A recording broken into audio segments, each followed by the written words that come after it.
miteinander. Und herzlich willkommen zu einer extra Folge Küchenkästchen TV. Ich heiße Leonie, auf Englisch Dave und auf Französisch Guillaume. Ich habe zwar keinen Namen, aber ich habe Hunger.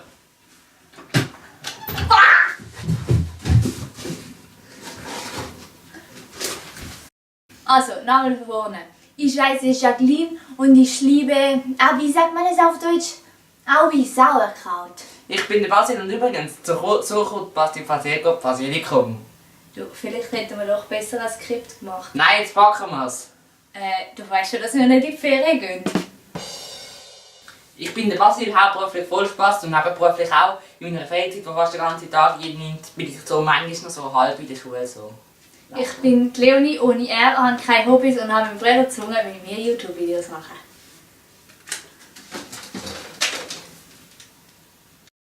Das hier ist unser heißgeliebtes Küchenkästchen. Es ist zwar kein wirkliches Küchenkästchen, aber weil ja sowieso niemand weiss, was ein Küchenkästchen ist es halt unser Küchenkästchen.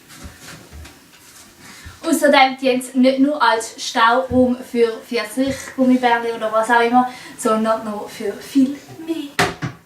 Zum Beispiel zum Basilikum abhauen. Und dem Basilikum auf die Schulter hauen.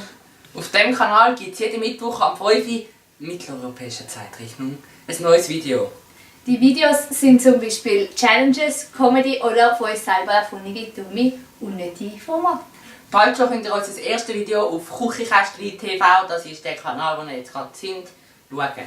Macht bis dann schön brav euch aufzugeben. Bis bald!